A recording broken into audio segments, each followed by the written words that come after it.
I kind of predicted the financial crisis did well from it and the European sovereign crisis. And it was the European sovereign crisis that taught me about collateral crisis and that nobody knows who owned what collateral. Bitcoin Zella stands out with its simplicity and clarity. We've crafted an experience that anyone can dive into, whether you're a crypto expert or just a new to the crypto world. Now guess who keeps his eye on us? The author of best-selling book Rich Dad Poor Dad, Robert Kiyosaki. And we want to take this opportunity and thank all the people who trusted us, and we read every comment. And the best part, it's free. Subscribing now means you will get all new information for free. Don't just follow the trends, stay ahead of them. Subscribe to Bitcoin Zella today and enjoy the new edge. Raoul Pal says, bet on crypto or get left behind. We'll dive into his forward-thinking strategies, explore market-shaping insights, and debate the future of finance. Tune in to learn more. ETH overbuilt capacity, right? Block space, which is fine because over time, let's say the financial system moves, you get any bank, any hedge fund, any asset manager, they all use Microsoft. Not one uses Apple or Google, right? So this weird way the financial system works, it's like once the decision is made, they do that. It was the same with the IBM mainframes. It's the same in all of this shit. And I have a feeling that it's ETH to lose because it is battle-tested, has the Lindy effect, it has the layer twos, you can spin up a private-ish blockchain but still public. You've got control over the ecosystem, everything there. So I kind of get the idea that, Solana, could that be used for exchanges or Sui? Yeah, sure, because low latency, high TPS. But for the kind of big stuff that you're doing, it feels difficult not to be on ETH. Yeah, I think that it's a constant debate that we have. And if you look at why we built Provenance blockchain back in 18 and then rebuilt it in 20, it was because at the time what we had was ETH at Ethereum. It wasn't even that it was slow and expensive. It was the predictability, right? It was certainty of being written. And, when I lift an offer, did I expect to be found? I don't expect to hear that my block wasn't written and come back in 15 minutes. And then the proof of stake networks were coming up, or in Solana's case, proof of history. And the challenge we had there was they were functioning like golden data sets, right? So if I put a loan on a network like that, the loan would go to the validators and be written, and I couldn't let my customer PI information or anything else be exposed to a network that I couldn't control. And what we ended up doing with Provenance is build a structure where it acted as a data validation agent, but not a golden data set. So what goes to when I put a 5 gig loan on Provenance, the 5 gigs goes into an encrypted object store. What goes to the validators is the 256 character hash of that data. And when I trade that loan with you 3 months from now, so it's sort of like a zero knowledge. That's right. Action, right? And when I trade that loan 3 months from now, it will validate that loan is true. If it's not true, it can't tell you what's wrong with it. But that's okay, right? And so, we opted for that to build into that. And at the time, we were overly focused on TPS because, the reality is when you're trading loans and asset-backed securities, you don't need high TPS. No, they're single transactions of big size. I mean, we might do 100 transactions a day on that ecosystem right now, right? So it's not high frequency yet. We certainly want to stand up a TBA market, which would be high frequency, and that'll come out of the guarantor. But so it's if I reference that back to Ethereum, obviously Ethereum going from proof of work to proof of stake was an improvement. I think it is overbuilt. I think it still has a lot of challenges, and I think it's still a hard network for a regulated financial institution to participate in. Now, I think what will be interesting is my guess is JP Morgan will launch JP Coin on Ethereum before the end of the year. And that would be very interesting that they do that.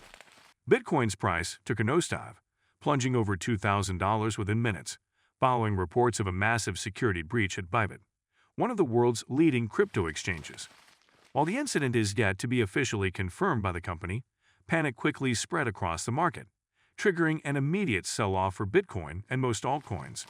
Traders and investors scrambled for answers as speculation mounted over what appeared to be a $1.5 billion exploit. The first signs of trouble emerged when Whale Alert flagged a suspicious transaction, over 400,000 Ethereum, worth more than $1.1 billion, had been transferred from Bybit to an unknown wallet. Subsequent transactions pushed the total to roughly $1.5 billion, primarily in Ethereum. Blockchain analysts soon noticed that the funds were being swapped into STTH and ETH, raising concerns that the assets were being laundered. Renowned crypto investigator Zach XBT added to the growing alarm, confirming through his sources that this was indeed a security breach. Bybit has yet to release an official statement, but the damage has already been done. The market reacted instantly, with Bitcoin plummeting from near $100,000, wiping out weeks of gains. Altcoins fared even worse, experiencing even steeper declines. The entire cryptocurrency market lost a staggering $70 billion in value in under 30 minutes, illustrating the fragile state of investor confidence when security threats emerge. Shortly after the initial shock, Bybit CEO Ben Zhou addressed the situation, confirming that the breach stemmed from an attempted internal transfer between the exchange's cold and hot wallets. However, a bad actor managed to intercept the transaction, draining the Ethereum funds to an unidentified address. Despite the security breach, Zhou assured users that Bybit remains solvent and that withdrawals remain operational since only one exchange wallet was compromised. While the market remains on edge, all eyes are now on Bybit's response and whether the exchange can recover the lost funds. For now, the uncertainty surrounding the hack continues to weigh heavily on Bitcoin's price, leaving traders bracing for further volatility in the days ahead. JB Coin doing what? Basically just being another stable. But I don't think that could happen ahead of the legislation, the stablecoin legislation. They're trying to get that legislation done ahead of the August recess. So it would be, fourth quarter or something like that would happen. But, it'll be interesting to see where the TradFi leans into Ethereum or not.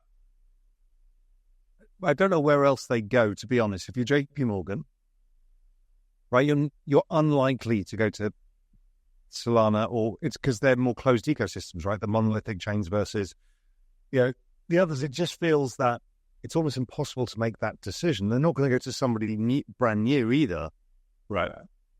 Not JP Morgan. So it's kind of like it's ETH shit or bust. That's what when I get to when I think this thing through, I'm like, I don't see any other solution that's possible at this stage.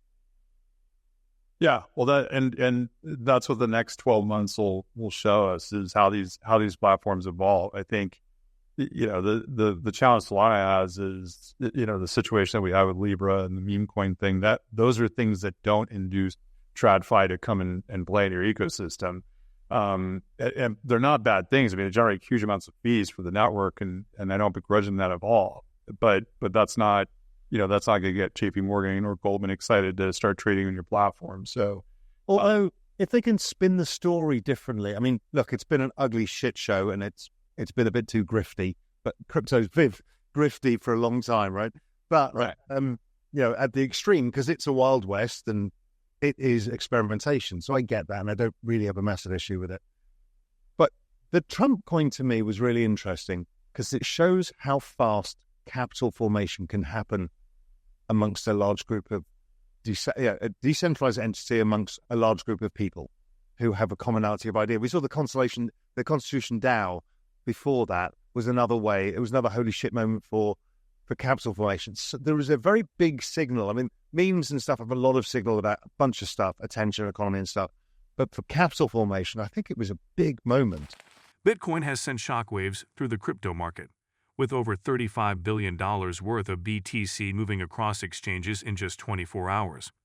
This massive market activity has reignited hopes of Bitcoin breaking the elusive $100,000 mark, as traders and investors rush to capitalize on the momentum.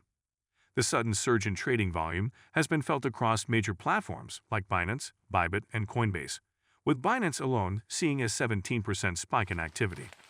The price of Bitcoin soared from $96,874 to nearly $99,500, bringing it within striking distance of the psychological barrier. Investors are now watching closely, believing that if BTC clears $100,000, it could pave the way for a retest of its all-time high of $109,100 $114.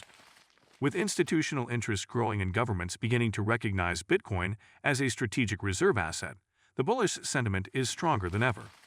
Adding fuel to the fire, MicroStrategy's chairman, Michael Saylor, revealed that the company has taken a $2 billion loan to buy even more Bitcoin.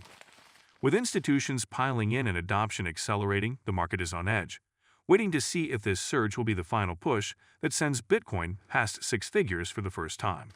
And do not forget to subscribe to Bitcoin Seller. The most important news will reach your inbox on a daily basis and for free. I do not know why you have not subscribed yet. If you like the video, give it a thumbs up and subscribe for more daily updates. Remember, knowledge is power, and we're here to empower you on your financial journey. Until next time, happy investing.